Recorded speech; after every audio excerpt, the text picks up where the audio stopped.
Abhishek ശർമ്മയുടെയും ഗെയ്ക്വാദിൻ്റെയും batting മികവിൽ ഇന്ത്യയ്ക്ക് വിജയം.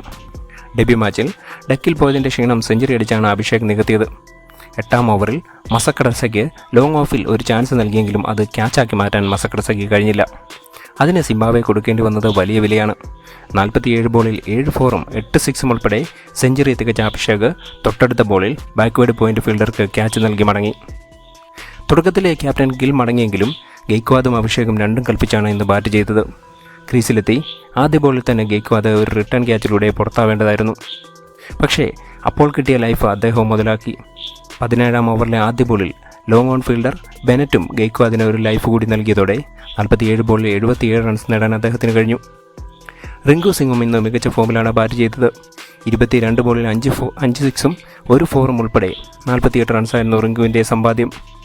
20ാം ഓവറിലെ അവസാന 2 ബോൾ സിക്സറിന് പറത്തി ഇന്ത്യ 20 ഓവറിൽ 234 എന്ന സ്കോറിലേക്ക് എത്തി. മറുപടി ബാറ്റിംഗിൽ സിംബാബ്വെ അടിപതർന്ന കാഴ്ചയാണ് കണ്ടത്. ബാറ്റിംഗ് തുടങ്ങിയ 3ാം ബോളിൽ തന്നെ ഓപ്പണർ കയയെ മുകേഷ് കുമാർ ബൗൾഡാക്കി. പിന്നീട് ക്രീസിലെത്തിയ ബെനറ്റ് ആക്രമിച്ച് കളിക്കാൻ ശ്രമിച്ചെങ്കിലും മുകേഷ് കുമാർ ബൗൾഡാക്കി പറഞ്ഞയച്ചു. പിന്നീട് തുടരെ വിക്കറ്റുകൾ നഷ്ടമാകുന്ന കാഴ്ചയാണ് കണ്ടത്. ഇന്നത്തെ മത്സരത്തിൽ വിജയിച്ചതോടെ 5 മത്സരങ്ങളുടെ പരമ്പരയിൽ 1-1 എന്ന നിലയിലെത്തിയിരിക്കുകയാണ്. 3ാം മത്സരത്തിൽ സഞ്ജു ജയ്സ്വാൾ ഉൾപ്പെടെയുള്ള താരങ്ങൾ കളിക്കാൻ സാധ്യതയുണ്ട്.